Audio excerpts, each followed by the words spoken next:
It's Tuesday, May 3rd, 2022. I'm Ashley Pollard here for today's edition of Tuesday Talk, where we review common real estate and mortgage related topics. Today's topic is, what are the risks of buying a home in a flood zone? Now, there's a saying that goes, where it can rain, it can flood. And what that means is that all areas are prone to flooding, especially if that property is located near a body of water. Now, homes in flood zones can be really exciting to own. Maybe you're on a nice lakefront or beachfront property, or you've got a nice little stream that runs through your backyard that's picturesque. But with the added level of risk for flooding, you do have to carry higher insurance premiums and face the possibility of flood damage. So today I'm going to just go over 3 brief things to think about as you are considering buying a property in a flood zone.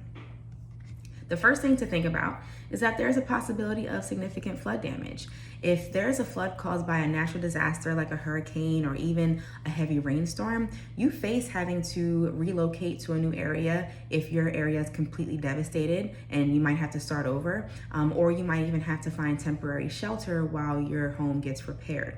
That could be frustrating. Even small amounts of water could displace you. You might have to replace flooring, drywall. You might be out of your heating system or your water heater because the water took out those systems.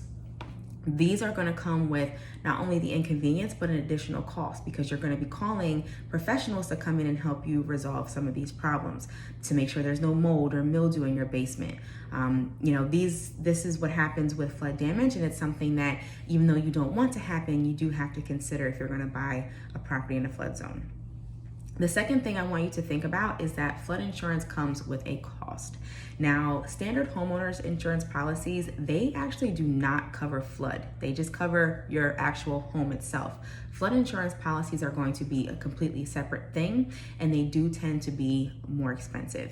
In my experience, I've seen policies that range from maybe $2,000 all the way up through $5,000, depending on the type of property, the type of loan that you're taking out. There's all sorts of factors that your insurance broker is going to consider. So you'll have this conversation with them when it comes time. Now, one thing you can do is talk to your lender, because your lender is going to have an idea of what that flood insurance policy might look like. So if you're tight with your numbers or just want to know where you are, you can ask your lender, can I afford to buy a property in a flood zone? Because that's going to come with a couple extra $100 a month that you have to pay on top of your mortgage, insurance, and taxes. So if you can't really afford it, then there's no point in even considering that environment anyway. So talk to your mortgage lender up front if flood zones are something that you're not actually fearful of. Now, lastly, buying a home in a flood zone could mean that it is difficult for you to sell, because any home buyer is going to think about the same considerations that you thought about when you first bought that property. It's going to cost me more to insure that property. I might actually have a flood, which means my items are going to be ruined, and maybe I just don't want to deal with it. In my experience, I've seen that properties in flood zones sit a little bit longer, but if it's a competitive market, it's not going to matter, because the inventory is going to be so low that somebody will decide to also make that sacrifice. So as I said, you'll talk to your mortgage lender about whether you can actually afford that additional payment per year, and then you'll talk to your insurance broker about what those premiums might look like for you, depending on your property and your situation. And if you have any questions for me, please reach out.